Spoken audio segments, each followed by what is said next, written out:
And we're live, sharing audio. And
all right, ladies and gentlemen, welcome those of you tuning in or watching this on playback. We apologize if you tuned in a little bit earlier. We had some technical difficulties, but we have since worked it out. So we are here for episode 35, Tech Soccer Live. Our unfortunately, still a Corona special with all of us. Well, even though everything's opening up and all the idiots are getting sick again. But we're still in COVID-19 land. And part two, but we finally have some soccer to talk about, not just about, imaginary soccer or other dumb imaginary stories. We actually have real soccer to talk about, real soccer to anticipate. And so as always, I'm joined by Richard Romero and Raul Villarreal here. Before we jump in, just a couple things, and I'm going to let the guys, I told the guys I was going to say a few words, and they may hop in if they want to at the end here, but I just wanted to take some words because we would be remiss if we didn't talk about or at least address everything that's been going on in our society right now. And we're just as a hobby, a soccer show that talks about a sport, but this race has become, as obviously at the forefront as it should be of our conversation in this country and the system in place. But, it's not the first time that we've actually on this show talked about race because unfortunately in many sports, but in particular soccer, the world game, the global game, racism and bigotry of that, all that has played unfortunately too big of a role, and it still does to this day. I think we're fortunate that soccer in this country is very equal and unifying for the most sense, but in a lot of countries, well-developed countries too, the discrimination and racism faced by, in particular, Black players and players of African descent or players of African descent in Latin American countries is something that has been an issue nonstop, and I think is only highlighted by what we've seen now in terms of actual physical violence, which is nothing new. It's been going on. We know, study history, but it's been going on for years. But I think what George Floyd's death and the protests that we're still seeing are hopefully doing is finally waking up the part of our society. And I was hopeful that not only is it hopefully waking up people here in the United States, but I was encouraged by seeing a lot of people around the world that have started protesting and recognizing that there's racism is not just an American issue, it's a global issue. I think we're going to see, just like we've seen in the NFL, I think we're going to see a lot of players. We already saw it in the Bundesliga. A player for Dortmund, had after his goal had under his shirt, George Flag. The impacts of this are being felt. So I just want to say on behalf of us and other guys, if you want to jump in on this before we get into soccer, I just know that I think I speak for Tech Soccer Live and that, we support 110% our friends, our and the viewers and people who tune in that are black and brown and face discrimination and have had issues because of the color of their skin or what they believe or who they are. It's unacceptable, and we all individually know that we want to do our part to to make a difference, to actually make say systematic change. So all I'm going to say is the former social studies teacher in the room here, go out and vote, people. If it's election year, so vote and don't wait till November. Vote now. Vote in your primaries. Vote for people who are actually going to make change. So I'm getting off my soapbox. If you guys have anything, either one of you guys want to add in on that? You can go first. Just tagging in on the voting. Today was the last day to register to vote in Texas. So if you still haven't yet, register to vote. But man, I just agree with that sentiment 100% because it's really hard to put yourself in the shoe of someone who is black and knowing that there has been a lot of systemic inequalities that you face, even with just when you're born, and just the fact that that exists everywhere else in the world, and more prominently you see it around soccer. Just the fact that even when you schedule a World Cup, the fact that also happens to the individuals who live in these little towns or cities where where people are trying to live the sport, but often enough the governments ignore all of that, and just in order to promote the space that we have or the sport that we love and use it against us in that way. Like when we think about it, I just think that also puts in a different perspective for us. And I think just acknowledging the fact that, we stand in solidarity, but also that, we will do our part, as just young individuals. I think we're all here, we're still young, and, there's still a lot of ground to be left. And definitely all of our peers, all of our friends who are out there protesting, their work is not in vain. If some of us have contributed to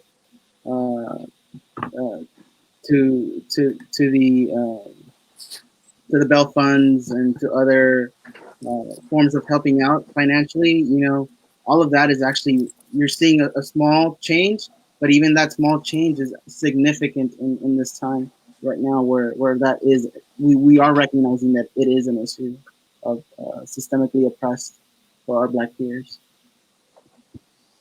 I agree. Sadly, over the years, we've seen racism was always around, but people weren't so vocal about it. But I've seen it in soccer. I've seen it in the streets. I've seen it everywhere. It's starting to come out a lot more, and I've seen it in soccer, and I've seen it over the years. Some of these players, they're going out there and they're playing the sport that they love, but they're getting treated like something they shouldn't be treated, and it sucks because some of those things are broadcast all over the world. So I'm glad that people are finally voicing what's going on, because it's gotten so big globally that hopefully now that they're voicing it in soccer, it's going to change the system of soccer. It's going to change the system all over the world and all over in every sport, not just soccer.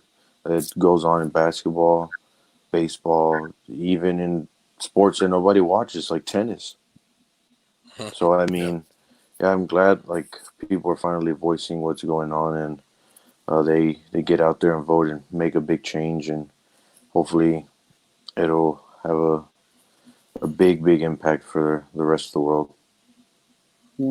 I always tell people that are not avid soccer fans, or they don't know, especially from an American perspective, what we saw and what we're going to see more of, and we should see more of in the NFL and the NBA, where these players are making statements like that.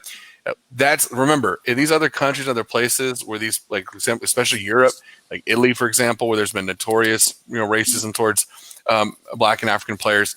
That is their NFL, Major League Baseball, NBA all rolled into one. Like that is the sport. So the level of gravity and spotlight that soccer players have, I get it, not in this country, but in other countries, the majority of the world, they are the LeBron James, the types, the all-stars of their countries. So they have, it's good to see a lot of them speaking up because they have a platform and a voice and they're using it as well.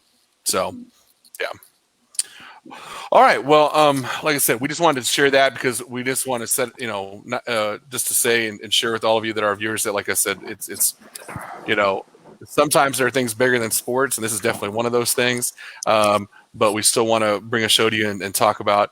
There's a lot of stuff going on in soccer, but we first wanted to just first things first. We hope everyone is being safe with everything going on. Period. But especially those of you that are voicing your opinions and rights, where we definitely support you and exercising that right, and you should exercise your rights. So we appreciate that.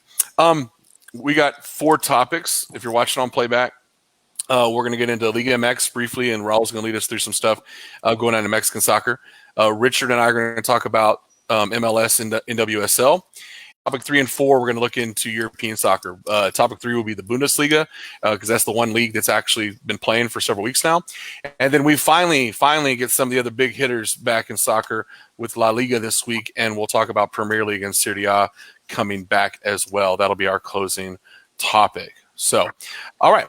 Well, let's jump in. Raul, I'm going to kind of turn it over to you. I know we're talking about a couple major things, but give the people what is going on south of the border with our friends in Liga MX. Well, right now, Liga MX, the transfer window is open for teams. The teams are still going through transfers. Some players are actually eligible to leave. Contracts are ending. So, I mean, you actually have Tigres is getting some players that are leaving. Some of them are coming back. But right now, one of the biggest stories that came out for Liga MX was Monarcas Morelia, who's been around for several decades. I believe it started. I think their team started it was close to maybe when Monterrey started. So they've been around for a long time. But it turns out that they are going to be moved from Monarcas Morelia all the way down to Mazatlan. So basically what they're doing is they're moving the whole team. They're leaving that stadium there. They're going to move the whole team to a different environment. They're going to have new fans and stuff. And what really made people mad was you're basically leaving these fans who have been around for years. You have the older generation, the younger generation. What you're doing is you're basically leaving them with nothing. You leave them with nothing. And for some people, soccer is their escape from reality. It's their getaway. It's I guess you can say it's like their drug. It's something that they get to enjoy. But then, now what you're going to do is you're going to go ahead and take it. You're going to strip the colors. You're going to strip the act, the symbol that it was before. And I seen earlier today, they changed the colors now. They changed the colors to purple. I don't understand it, but are they still the Dolphins? It's still the Dolphins, but now they changed the colors, and it's just you're basically you're taking people's happiness away. This is their escape every 14 days. They get to go to the stadium. Their fans have always been there. They've had a drought. I think the last time I seen them win a championship, I believe it was maybe 2012 or so. I can't remember, but I remember watching that game on TV. But it just pisses me off that they do that to these fans. It's come on, man. Why are you 1950, 70 years. 70 years. 70 years there, and then what are you going to do? You're going to sell it out, and you're going to go and move to another place? I'm sorry, but no one likes Sinaloa. That place is dirt. It's dirt. Yes, they have beaches, but it's dirt. And then you're gonna change it. I mean, their symbol was just an M, and now you change it to an animal. And majority of the teams have an animal that represent it, but a dolphin, and then you pick the worst colors ever, purple. Everybody else has like Leon has green, and that's pretty ugly. But purple, now you basically you strip the team of their fans. Now you're gonna get new fans, and who knows if people are even gonna show up. And then on top of that, you change like their uniform. Like people can't even wear the old uniform because that's not the color of their team anymore. It's like, what are you It'd doing? be like it'd be like it'd be like if you took the New Orleans Saints, moved them to Montana, and changed the mascot to a moose. That's basically Yeah, what you just did. Like, One oh yeah, man, who's reading their tweet out saying, Somos Mazatlán FC, somos los nuevos y a más de uno vamos a incomodar. De la perla del Pacífico para el mundo. Plebes, listo? So, yeah. It's of course, but it just speaks a lot again to just how things are run in soccer. And unfortunately, the owners of the club were Azteca, the owners of the group, the television yeah. station in Mexico, and unfortunately for the citizens of Morelia, I mean, because it is taxpayer money that goes into funding the stadium. Now you have a stadium that you're not even able to use, but you're still publicly funding. Yeah, and remember, it does no good if you can get a second division team because we've suspended relegation and promotion for the next whatever 5 years. So, good luck. You would say, "Oh, get another franchise," but it's not that easy. So, I mean, that sucks all around. I mean, and they, you know, uh, just the fact that I mean, 1950. I mean, this people understand. I mean, that 70 years. And I think that's right. It'd make more sense to me a little bit if it was new owners, but it's the same owners. Mm-hmm. They just said, "Oh, we're not making enough money here. We're going to sell it. We're going to give us a better stadium on the beach there, so we can get our beach houses, in Mazatlan." I mean, that's basically what they did to the people. I mean, I totally get if it was a new ownership group that wanted to get a new deal somewhere, but it's not. It's the same owners, so uh, you know, Right. I'm surprised. Yeah. I mean, who's in Mazatlan, Sinaloa right now? Like, right.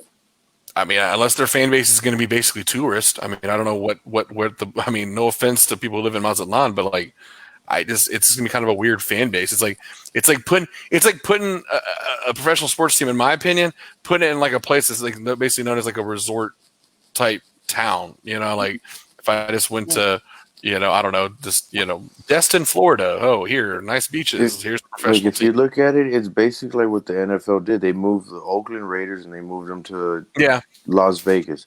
yeah, It's gonna be a tourist attraction for Mazatlan. yeah. Obviously, like they have the nice beaches and stuff. They're gonna get a brand new stadium, but what keeps that team alive and what kept it alive were the fans. And if you're telling me that, if I want to see my team, I have to go from Morelia all the way down to Mazatlan just to see them play. I want to go to where it's game days at home, not away days Right. every 14 days. Like I already have to travel to see them on the road.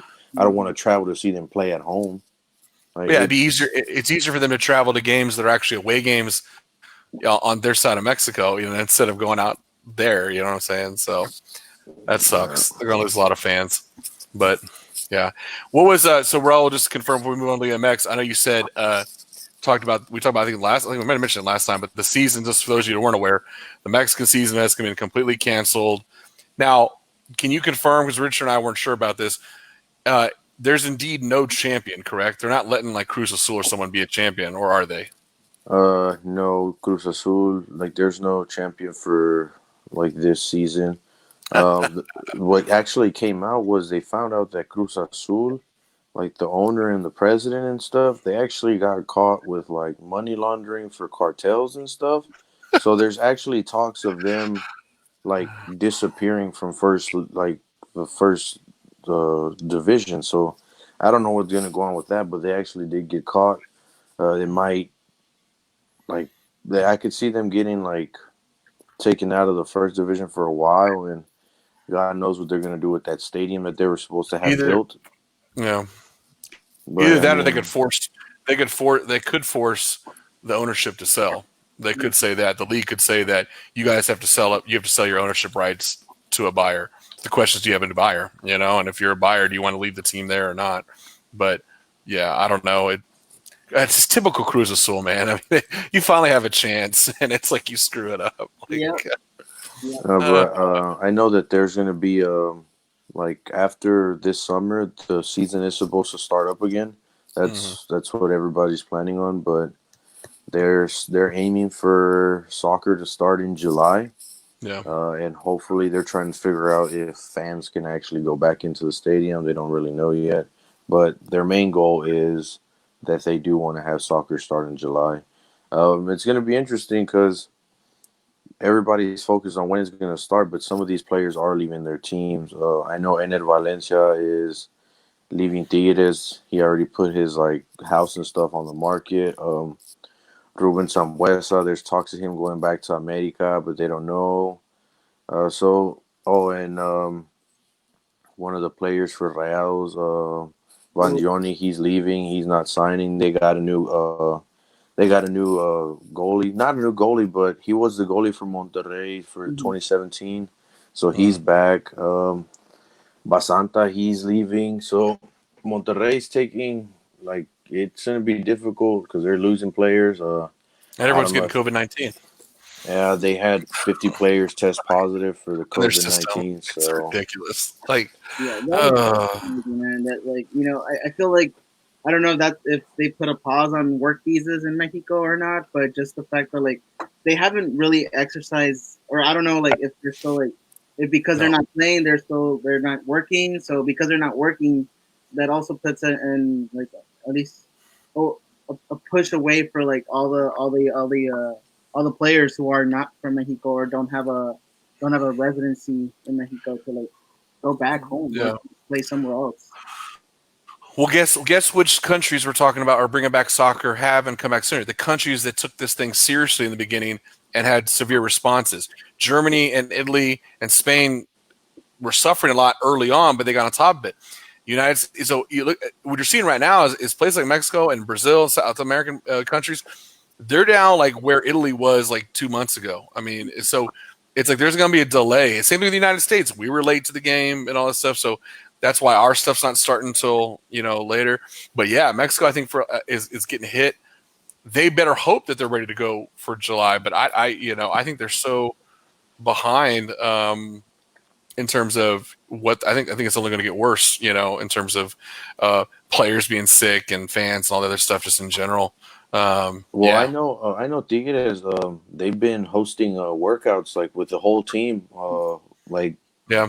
through Zoom and stuff. So they've been working out. I follow Guignac and Torres Nilo and Nahuel, and they work out every day. They stay in shape. So Getting Yeah. your workout in. so I think like they're actually like some of them are actually like hoping like by July. I mean, we'll be able to get back to working out like as a group in person. But if they're doing it online, they're doing pretty good at like staying in shape and stuff. I don't want to. I don't want to start watching soccer and like half of the players come back looking like the retirement players from Real Madrid, like Ronaldo when he couldn't even fit into his jersey anymore. It's like I don't want to see that. So Maradona. I'm kind of glad like they're staying in shape, but I don't know. I'm hoping that soccer does come back by July, and we will. Hopefully, all sports come back by July because that's what people want. Yep. All right. Well, let's shift gears back here to the United States. Look at MLS and WSL. Speaking of sports coming back, we have a plan in place and a interesting look for both the MLS and NWSL.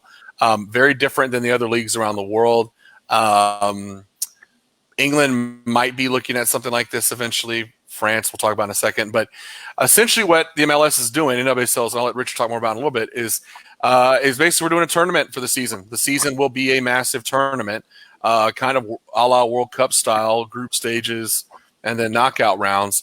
What the plan is now for the MLS, first of all, they are now clear. They are now allowed to practice together. So they're now being able to practice together with tests and everything. So they're working out. The plan is for essentially a month-long tournament in the month of July, possibly by the end of this month. But all teams would be in Florida at the Disney's World of Sports, the big complex they have. They're basically going to be sequestering them isolating them for a month. Every team would be guaranteed to play 3 group stage games. You'll be in groups and play 3 games. And then 16 teams would advance to knockout. So it's a lot of games for the group stage. You have all 26 franchises now will be in there. I don't know how they're going to work out the numbers on that. So yeah, that's how they're going to determine. And yes, they're going to honor. They've already said the winner of this tournament will be crowned the season champion, and we'll get an automatic CONCACAF champions berth. Which the fact that you can get that over the tournament, this is going to be. It's kind of a roll of the dice. The one factor they've slipped in that they didn't tell a lot of people, and this is what sucks if you're a Dynamo fan tuning in. They are going to count the first 2 games. We only played 2 games back in March. They're going to count the points you earned or didn't earn towards your point total. So the Dynamo, after 2 games, only had 1 point. So if you're someone like Atlanta or even in our conference, Sporting KC, Minnesota, Colorado, who won both of their first games, they automatically have 6 points. They're automatically in first place in their group as they go in there. So I don't know if that's going to factor into how they make the groups, if they're going to make the groups based on current standings after only 2 games, or if they're going to do some sort of draw.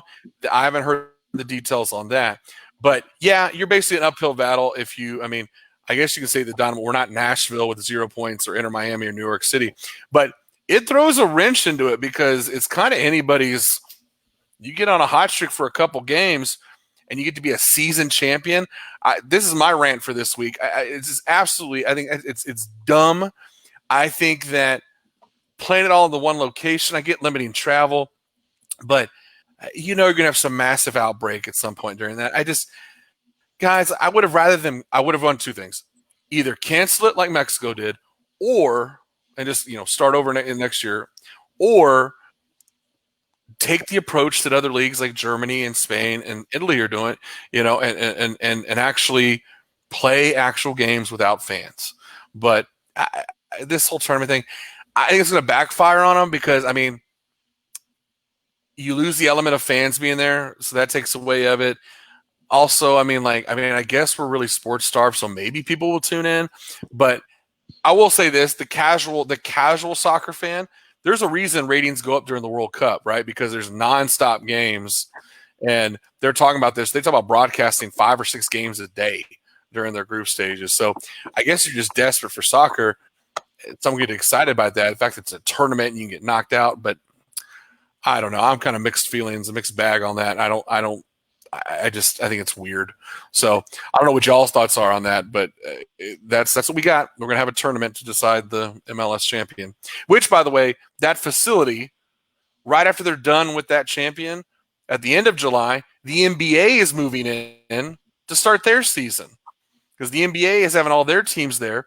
They're going to play 7 games to finish out the regular season and go into a normal playoffs, full 7-game series, going all the way to play the NBA championship in October. They're going to take a break and then go back to their season. So, yeah, MLS moves out, NBA moves in, all at one facility. This is I don't know. This has a mess written all over it for me. What are y'all's thoughts?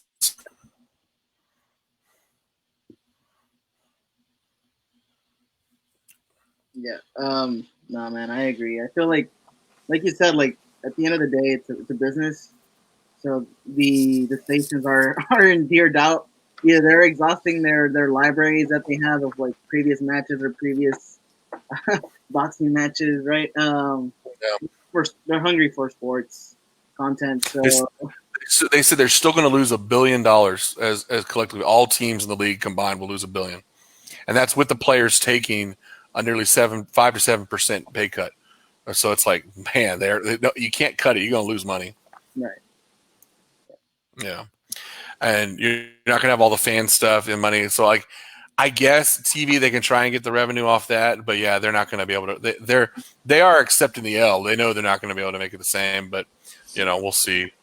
We'll see what they end up doing. So, oh, boy, Joel just joined us. I just saw him on the comment section. Get ready, guys. Going on, So, yeah, that's what they're doing. Richard, if you want to cover kind of what, NWSL is doing something very similar. Exactly. They're a little bit different timeline, but you want to break it down for what they're doing? Yes, for sure. So NWSL, CBS, they decided, you know what, let's bring it back, and they are. So the league itself usually runs the same as the MLS. It goes all the way to the fall, and then they have their playoffs.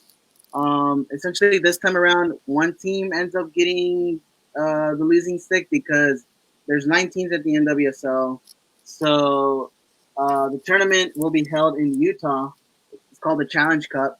It's going to be held from June 27th to July 26th, and it's going to feature, the Chicago Red Stars, the Washington Spirit, Houston Dash, Utah Royals, North Carolina Carriage, the defending champs, Sky Blue FC, Portland Thorns, and the Orlando Pride, and then the Olympic Reign. Now that the Olympic Lyon owns the group. It's going to start out on June 27 with Chicago Red Stars versus Orlando Pride and North Carolina Courage versus Portland Thorns. So those are going to be the first 2 matches on June 27th, and they're going to be broadcasted on CBS Open Air, and then most of the games are going to be on CBS All Access. So most of these games should be able to watch streaming, but just the fact that they're bringing this tournament back for a whole month, they're condensing the whole season into 25 matches for 1 month. And I mean, I don't know. What are your guys' thoughts on that? Just like, I have the opposite opinion of what I had on the MLS. I think for the NWSL, this is a good thing because it was a league that was not getting as much exposure as it should. You're limited to those certain number of markets. You weren't having any sort of not nationally televised. Rarely. So I think from perspective of exposure, not for they're going to hurt money wise, obviously, but in terms of exposure and interest, I think it's a little bit. I think it's actually a pro for them. Where the MLS, I think it's like, okay, you guys are just kind of pushing it. Those are my thoughts. I think it's pretty good that they're doing that. It's going to be interesting how they fit it all into 1 month. Yeah. I know some of these girls are going to be like dead tired, especially with like certain places having so much heat.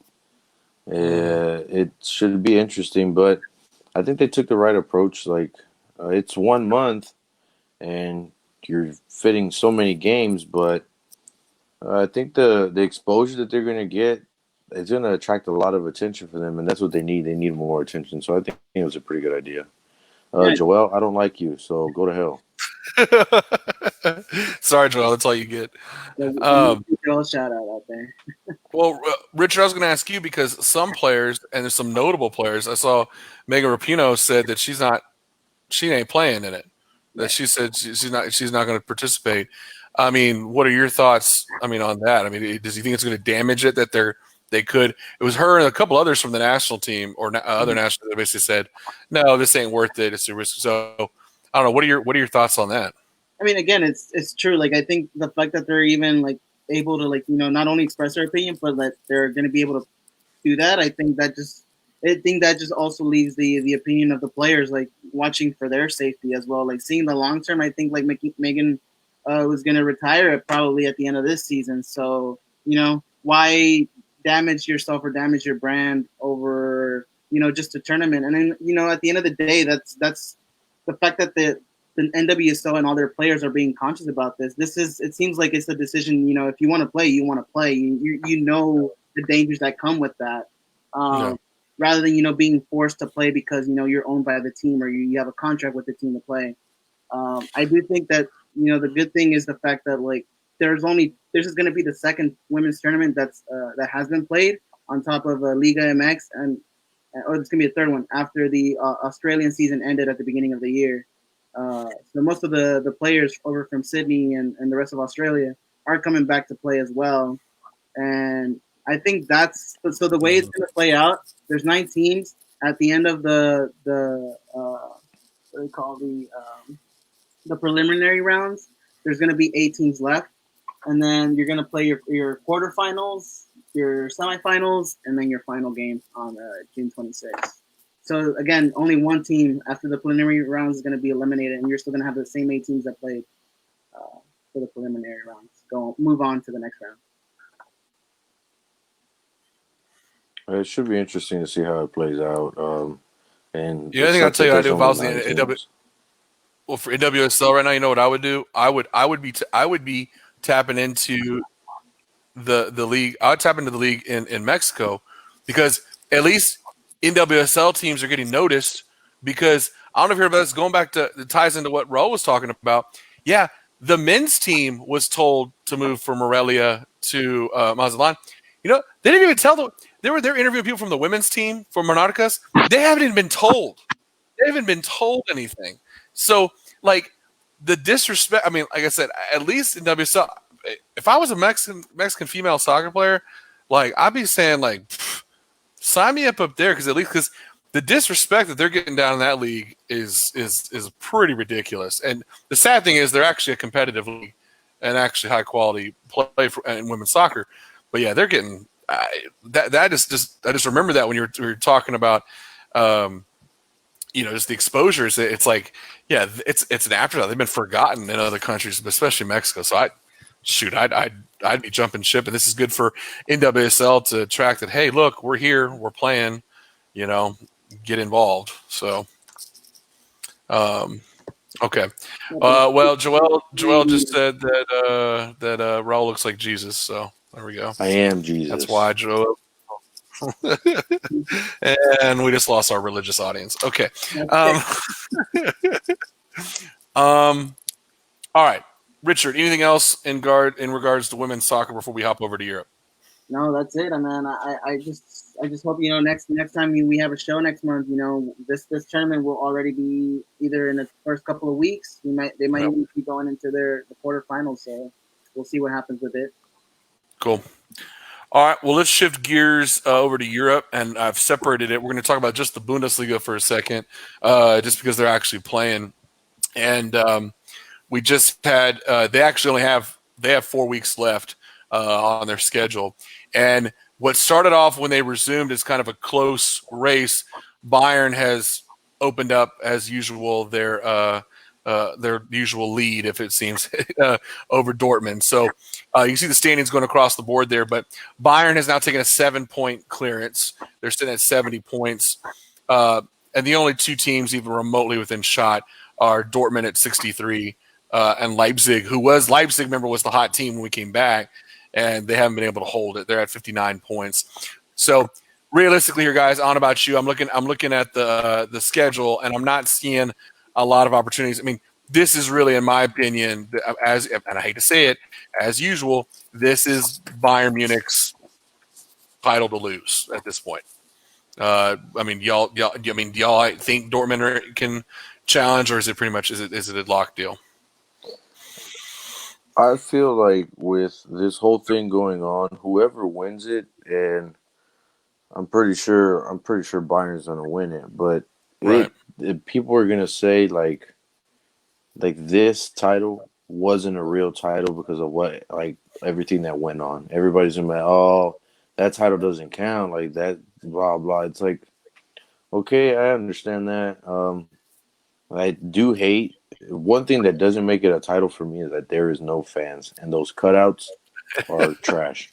I don't like the cutout idea. I'm not gonna pay you money so you can put a cutout cardboard of me just standing there, and I'm actually at home. No, I don't like that. But I can see why people are gonna be like, "Oh no, it's not a real title." But I guess you can count it. I'm glad that they're actually playing, and they're playing with full intensity. They're like actually taking it serious, and I'm not sure if like they play audio from like other games like on the loudspeakers, so it makes it seem like people are like there. But like sometimes people, like, players feed off of that. They feed off of the crowd. So I mean, I guess that gives some of the players a bigger push, and they play like they should be playing like in a normal season. But I'm glad that they actually like did the right thing.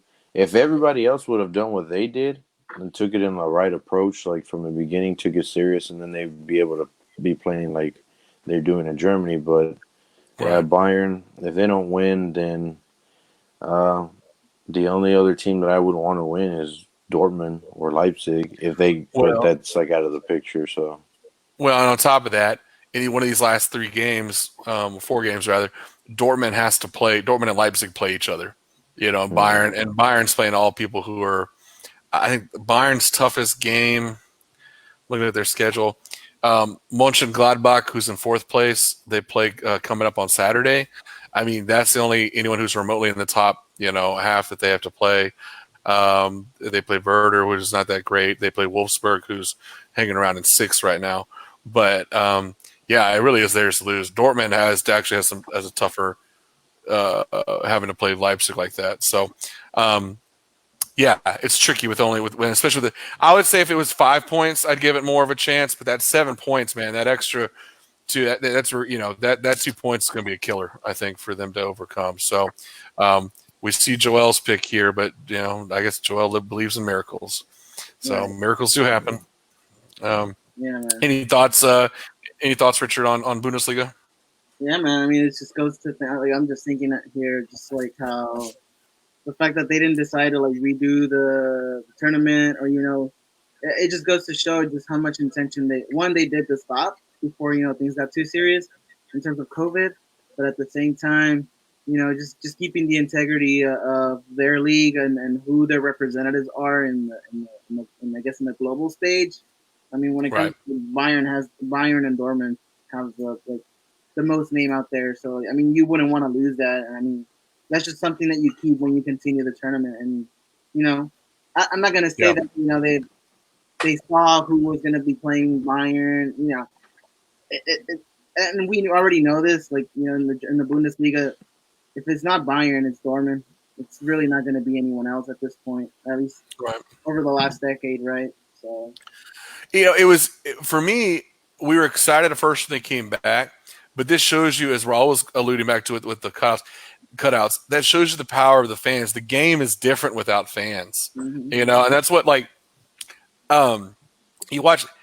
I'm not as excited after the first couple of weeks. I was like, okay. Afterwards, it's because the games themselves weren't that exciting without the environment and the hype around it, and the fans play a role in that. It's the same thing. My fear for these tournaments with the MLS and WSL. Yeah, you got great games, knockout style tournament, empty stands. It just doesn't have the same. I get how people say it shouldn't be a big deal, but it's a big deal, and I think people are going to start noticing. I think you're going to see it in other sports. I think the NBA is not going to be the same when they don't have fans in there. It's just it's Joel just said it right there. No football without fans, straight up. Yeah. So it's so integral to the game, and these teams that are sometimes the underdogs, the ones coming that are barely sneaking in, who are going to take out someone like a Bayern, a giant like that. That's the X factor. They rely on that, those miracle type games under that high pressure environment because of the fans. So, all right, let's shift gears into our final. We're going to give a rundown because the Bundesliga is finally not going to be the only league back. We got a bunch of leagues coming back. First one I talk about is I'm going to put up. We'll talk about all four, but I'll put up the current standings for people on Premier League as well as La Liga. Premier League is a little bit different. Once again, a country that didn't take this thing as seriously. They're behind on things, and the Premier League has games scheduled, but they're calling it this trial period, where basically they have games starting on the 19th. Or actually, no, they actually have some on the 17th next week.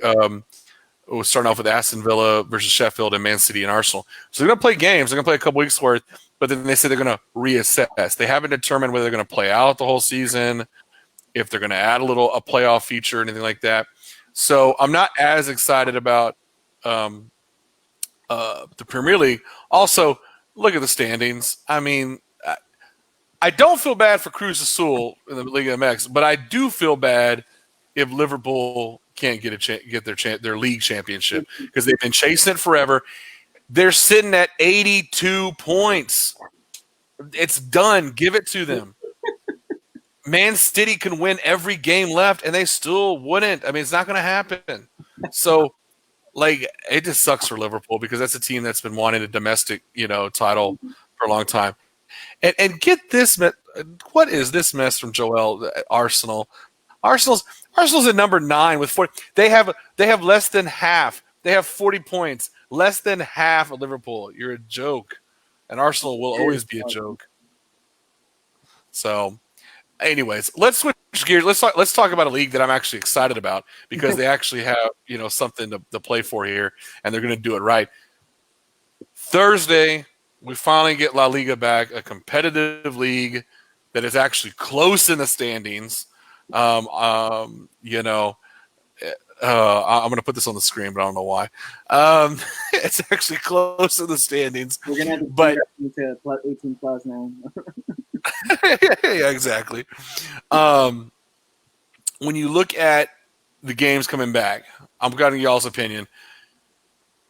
La Liga is going to do it sounds like what Bundesliga is doing in the sense that they're going to play out same style stadium, no fans, all that stuff. You look at the standings coming across here. Barcelona, it's a classic battle. Barcelona with 58, Real Madrid 56, and then you got people like Sevilla chasing from behind with 47. Real Sociedad, kind of the surprise up there, 46. Getafe 46, Atletico Madrid 45. Let's be real. This probably is going to come down to the usual horse race to the end, the sprint between Barcelona and Real Madrid, our classic battle. I think I know where everybody stands on this, but let's go around real fast. And what do we expect out of this? Could be up to 7 games if they're going to finish the season. So up to 7 games, basically 2 months of soccer. And we already know Joel's pick. So anybody want to agree with Joel, or do you want to blow him up right now why Real Madrid's not going to catch Barcelona? Madrid is not going to catch up to Barcelona next time. I don't. I can actually see those two teams after taking the long break like this. A lot of these players aren't going to come back like they should, and I can actually see a horse race between Sevilla and Barcelona and Real Madrid, and I would actually rather see Sevilla win it than see Barcelona Real Madrid, even though they're going to get the same excuse. This title doesn't really count. Yes, it does. You guys just got lazy during quarantine and didn't do anything. The other thing they're doing, I forgot to mention this, they've slammed it in. They're doing basically 2 games a week. It's not 1 game a week. So unlike Bundesliga, to finish in time, they've slammed it in. So basically, I'll give you an example here. If you are someone like, let's say, Barcelona, for example, actually, I think they actually have the first week off.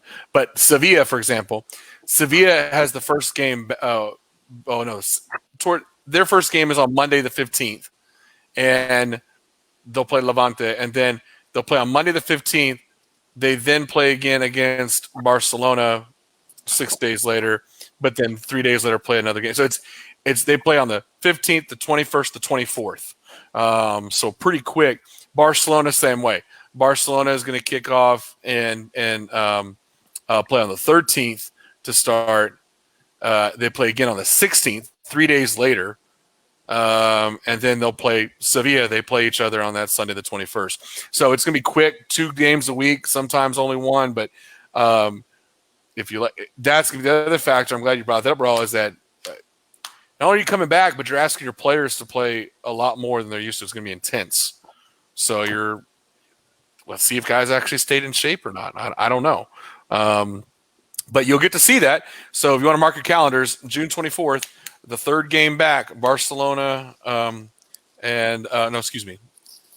that week. It is the 28th, I believe. I need to look at it. But Sevilla and Barcelona do face off. For the most part, these teams avoid each other. Real Madrid has actually a pretty easy schedule, and Barcelona has a little bit tougher lineup. And Sevilla, they kind of stay away from each other. Besides that 1 game, they don't play each other until I'm looking if they play each other at all much later. Yeah, but first, yep. Sevilla, Barcelona. I'm looking late. They have this running through basically through July 19th. So they're going to cram everything into basically a month. From June 13th to July 19th. The final game on the schedule is Sevilla versus Valencia on July 19th. So it'll be interesting to see how that works out. And I haven't seen a lot of where they stand in terms of being in shape and whatnot. But we'll see. All right. Let's shift over. Let me hide that one. I'm going to keep the same thing up here. The next league that's going to come back after La Liga is going to be Serie A, which I find crazy just because that was obviously the country that we heard about all the time being the hardest hit, but they are going to come back. They are going to come back on the 20th. They are going to be playing, and I think it's interesting. This one, once again, we're picking up with an actual little bit of a race. We have Juventus with 63 points. Lazio was only 1 point behind them, 62. And then distantly in third and fourth, you have Inter Milan at 54 and Atalanta at 48. So, once again, classic story, the classic favorite at number one. Is there any chance that the Kings and Juventus can get knocked off? No. And I'll go I've I guess seen Raul, that. since Richard's going to be out. I guess I've seen that Juventus and them, they've actually started training and stuff. A lot of these teams have actually been training in groups, so I can actually see like you're gonna see Juventus and stuff. They're obviously gonna take it. I don't see anybody knocking them down. So that one I feel like it's gonna finish the way you would have expected it to finish in the first place. But yeah, I think I don't see anybody actually showing up and knocking them down like by surprise. Now that one, if they were to get knocked down, people are going to say, "Oh, well, Juventus didn't like do this. Like they had a long break, and you can't expect them to be the same." But it goes to show that the format that they're going to play, if a team comes back and then knocks them down, that goes to show that some of these teams weren't a joke, and they were actually pretty hungry, and they wanted to take them on. So I don't. Yeah. It's a toss up in there. That's the one league along with La Liga. Those are like those two leagues that you really never know because there's always some sort of competition going on. I like to see someone like Lazio, or even I'd even like Inter Milan to get in the mix there, and kind of make it a three-way race. And once again, just like we're talking about the La Liga, these teams they stay away from each other. I'm looking at some of the matchups. One of the first good ones I like to see, Lazio has to play fourth place Atalanta on the 24th. That'll be a good match to watch. But Juventus doesn't have a lot of challenges early on. So it's going to be interesting to come down to the end. I'm looking to see if these guys, they got pretty easy opponents, all of them, even Inter. There's a chance here. Inter Milan has a chance to make some moves if they get their act together. But, yeah, I'm not seeing them really go at each other. And once again, this is scheduled to go through. I'm looking at the last games are July 20, about a week later than La Liga. Makes sense. So July 29th. Actually, no, August 2nd. August 2nd, as I'm seeing as the final games for those teams. So we shall see. That could be an interesting race. So the last one I was going to mention was the French League. I mentioned them because they officially canceled, like the Dutch League did. But then lawsuits started coming, and even UEFA's gotten involved. And the players were getting mad and basically said, well, everyone else is coming back, we should too. So now the talks are of Ligue 1 coming back, but just in a tournament, basically like MLS was doing. But basically take like the top whatever 8 teams, I don't know what the exact number was, but do a little Ligia, if you will, a little playoff, which would be unique. And I was talking to Richard before the show. Like, Richard, you're making the point that that's not good news for PSG. One of the giants, and that all of a sudden, after all that work you did all season, you get all 68 of those points, comes down to a little 8-team playoff. I don't know how I'd feel about that if I was PSG. You know what I'm saying? Yeah, man. It just goes back, like you were saying, like to our conversation. It's just incredible. Again, like at least like the European leagues, they run different. I'm even questioning the fact that maybe they should have just ended the season and started a new one. Because the fact of the matter is, if you're doing this work, condensing their hours, or just expecting them to play more after they haven't played much, or asking them to play a new tournament or a new system that they're not used to, like sure, these is a good thing for like the fan who gets to watch, but at the same time, one of the reasons why I also wanted Liga MX to not have a champion was the fact because at the end of the day, you didn't finish the tournament the way it was supposed to, and I think it would have been nice to just end the tournament and start a new one because typically they start in August and July either way. And the fact that they're Yeah. going to end in August and July now makes it seem like, okay, so when are they going to start again for the next one? I mean, if I was second place Marseille right now, I'd be loving this because PSG had a 12-point clearance over second place, and Marseille and Reims were the only ones even remotely close. And third place Reims was 18 points out. Like, I'm loving this because, and like I said, that's great for those teams who don't normally get it, but does this whole thing cheapen it, right? Is there, if we had given the, I took that back. I was going to say Cruz Azul because I know the Cruz Azul fans are so stupid that they would actually brag about this. But my point is, would you feel good?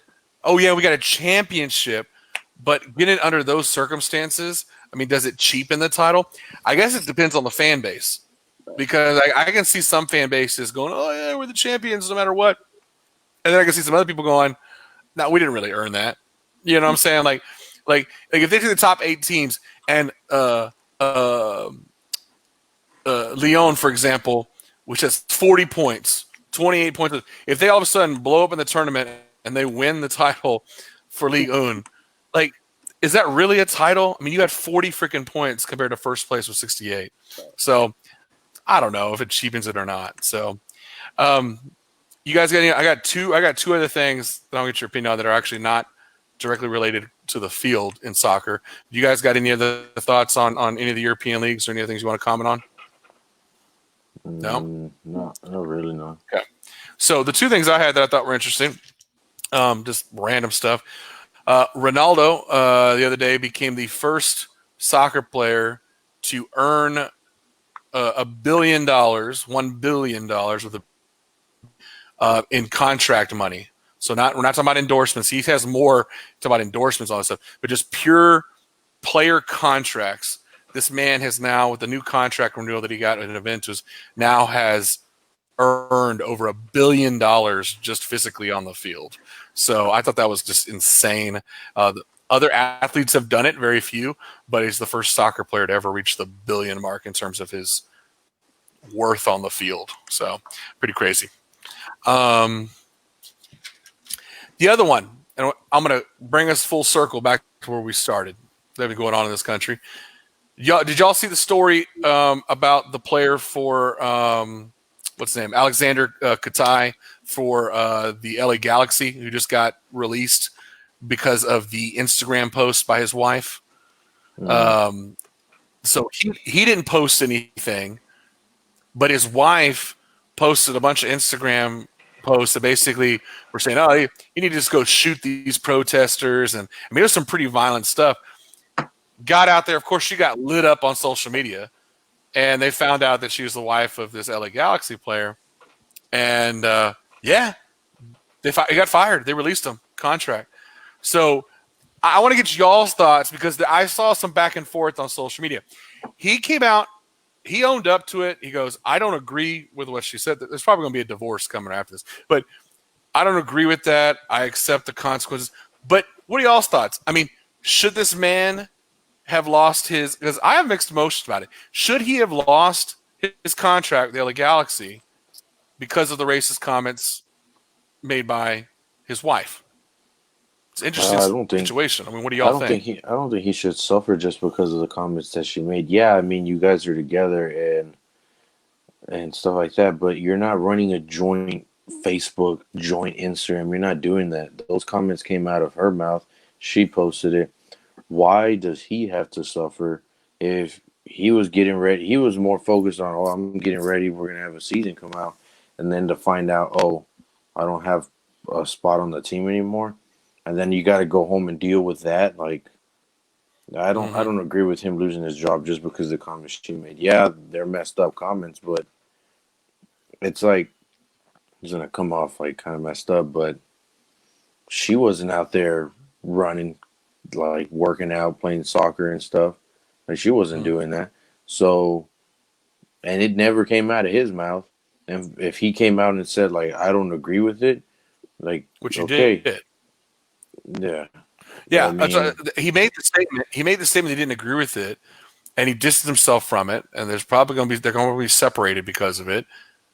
But the fact that it still resulted in him, I don't know. I have mixed feelings about this because the consequences. I said it shows the I guess power of association, but it's like it's saying that to me that conveys you're supposed to control your spouse and what they say in this case, and I don't know. I mean, is there a different standard because you're a public figure and you're an athlete or you're a celebrity? I mean, it's something to think about.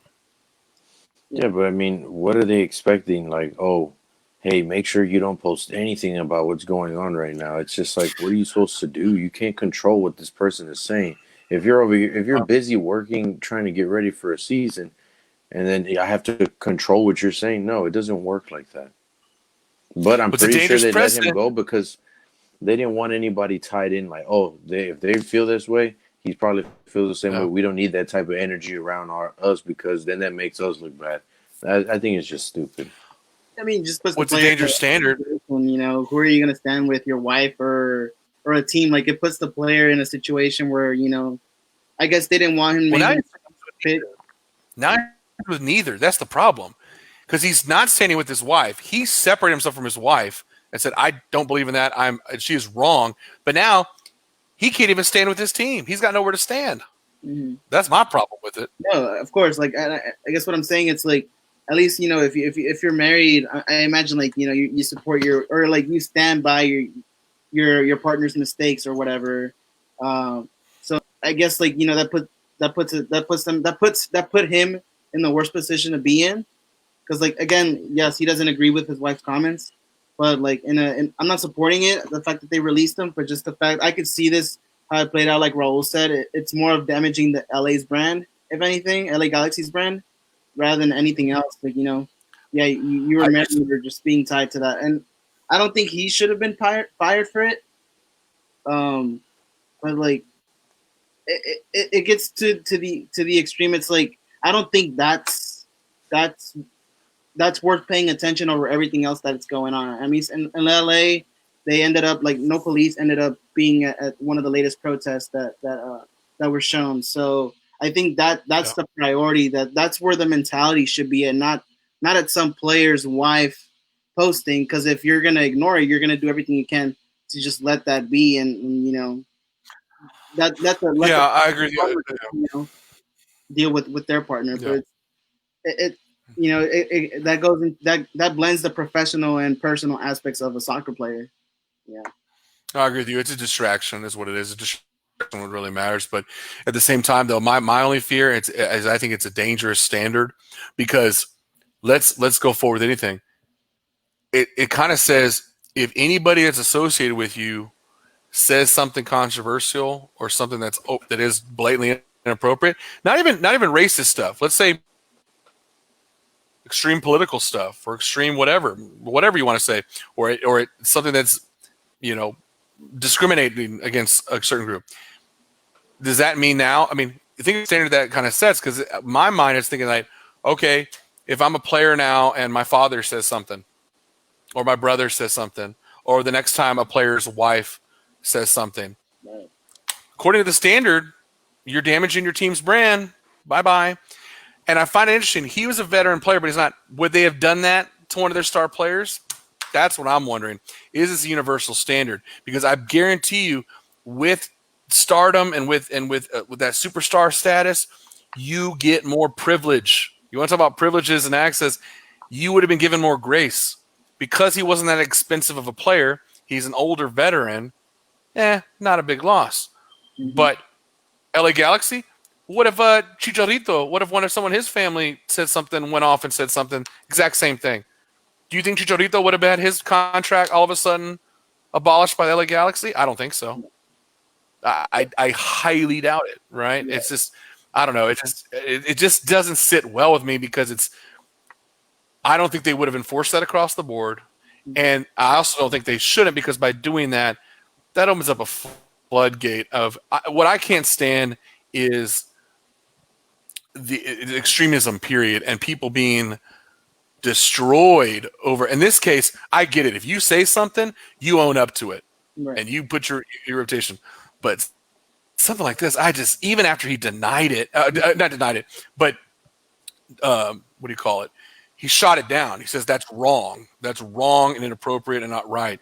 That he still gets to get sacrificed. I don't know. I just, someone's livelihood. It just doesn't sit well. Yeah, my 2 cents. No, of course. So, and that's the age of the social media, man. I mean, how many of these people are out there saying stuff? I think that's the fact. I think the fact that it wasn't in private, because if she was racist in private and saying, because as you said, is it when the social media and the branding and the association, but like how many other people are out there like that have said stuff, or that they are racist or something like that? I don't know, that have gotten away with it is what I'm saying. Right. So I don't know. And just, 2 things just to add to that. Like, one, I was trying to look to see like what happened or who posted what, or who. I was thinking just on the lines like maybe she posted on his account or whatever, and that ended up being reflected later. But one, her account now is private, so nobody can see anything there. But just the fact that on ESPN it says they mutually parted ways. Like, again, they're separated. They're about to be a divorce. Right. No, I mean this is like mutually parted is LA Galaxy. The team, yeah. So, what else was going on behind the lines, right? It's what I'm thinking, But we don't do investigative reporting here, so. If we could, we would. I'm not out there. Maybe I'll call up TMZ and see what they know. But yeah, I mean, it just.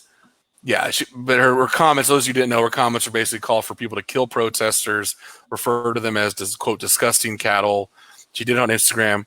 My thing is, if she was private, just among her families and friends, probably it may have still gotten out there, but it probably wouldn't have blown up because it was public like that, I just, and he was only a recent joining, but, his quote, I strongly condemn white supremacy, racism, and violence towards people of color. Black Lives Matter. This is a mistake from my family, and I take full responsibility.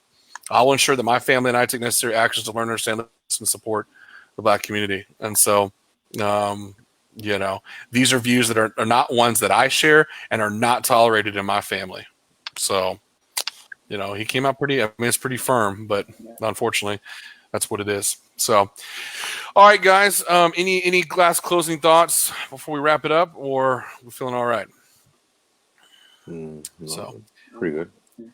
And by the way, that quote was from TMZ Sports, so I did actually go to TMZ on that one.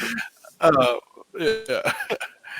So thanks for y'all tuning in. If you're watching this on playback, like I said at the top, I kind of went through what we covered. We're gonna have a lot more soccer, real soccer that's being played in our July episode. We'll have La Liga, we'll have Serie A, we'll have the end of the Bundesliga, we will have Premier League, we will have MLS, we'll have NWSL, the tournaments, we'll have tons to talk about. So we'll come to you live again in July, probably sometime after the July 4th festivities and holidays and see what's going on. So with that, thanks for tuning into episode 35. We'll put this up on the YouTube channel.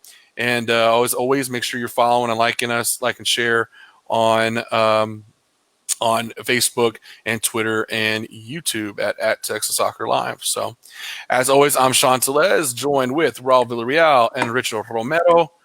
Texas Soccer Live, we are out. And I'm going to share my screen this time with audio as we kick it out of here. I may say something in Spanish. Hang on. No se olviden de seguir Texas Soccer Live. Estaremos muy pronto haciendo contenido acerca de NWSL. Pero no se olviden de compartir. Les agradecemos mucho por su apoyo, por habernos seguido esta noche. Recuerden, compartan este show. Va a estar en YouTube, como dijo Sean. Y como mencionamos al principio de nuestra discusión de hoy, espero que también reflejen ustedes un poco y hablen de esto con sus familias. Así que espero que tengan una buena noche, gente. Aquí les deja Sean con nuestra canción. Pero sobre todo, las vidas negras sí importan. Y estamos con ellos. All right, turn it up.